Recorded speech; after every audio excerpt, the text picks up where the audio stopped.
ஸ்ருதி விஜயா குரலில் பேசுகிறாங்க. அப்புறம் ரவி வாய்ஸ்லேயும் பேசுகிறாங்க. மீனா வராங்க, கண்ணை கட்டிட்டு பூ கட்டுறாங்க. முத்து என்கரேஜ் பண்ணுறாரு. Second round, how to you feel about your partner அப்படின்னு சொல்கிறாங்க. மனோஜ், ரோஹிணி எனக்கு ஒரு ஓப் கொடுத்தவ, ஓப்பன் புக், என்கிட்ட எதுவும் மறைக்க மாட்டா. ரிலேஷன்ஷிப்பில் ட்ரஸ்ட் ரொம்ப முக்கியம். ரோஹிணி மனோஜ் வாயை கையால் மூடுறாங்க. ரோஹிணி, போதும் மனோஜ், உன்னோட அஃபெக்ஷனை இப்போ தான் தெரிஞ்சுக்கிட்டேன். ரவி ஸ்ருதியை பற்றி, ப்ரிஷியஸ் கிஃப்ட், எனக்காக வீட்டை எதிர்த்து கல்யாணம் பண்ணா. யார்கிட்ட நியாயம் இருக்கோ முழு சப்போர்ட்டாக இருப்பா. எங்களுக்கு 3 குழந்தைங்க பிறக்கணும். ஸ்ருதி, என்ன கேட்காம ஏன் சொல்கிற? இதெல்லாம் ஏன் இங்கே பேசுகிற? நீ பேசின விஷயம் எனக்கு ஓகே இல்லை. முத்து, உன் கண்ணில் நம்ம கட்ட போகிற வீடு தெரியுது. இப்படி கண்ணை மட்டும் பார்த்தா எப்படி? மீனா, நான் சொல்கிறேன்.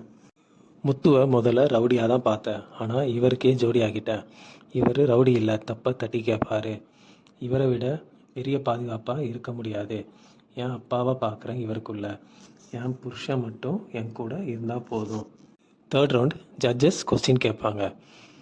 உங்கள் பார்ட்னர் சேலரி தெரியுமா? ரவியும் ஸ்ருதியும் எங்கள் 2 பேருக்கும் தெரியாது. மனோஜ், இந்த கொஸ்டினே தப்பு, சேஞ்ச் யுவர் கொஸ்டின்னு சொல்கிறாரு. ஜட்ஜ், உங்களுக்கு தெரியலன்னு வேணால் எழுதிக்கிறோம். மனோஜ், இப்போதைக்கு தௌசண்ட்ஸில் சம்பாதிக்கிறோம்.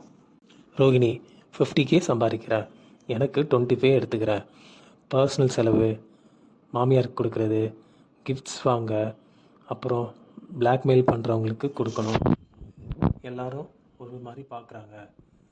இல்லை, சிக்னலில் பிச்சை எடுத்து பிளாக்மெயில் பண்ணுறாங்களோ அவங்களுக்கு கொடுப்பேன்னு சமாளிக்கிறாங்க.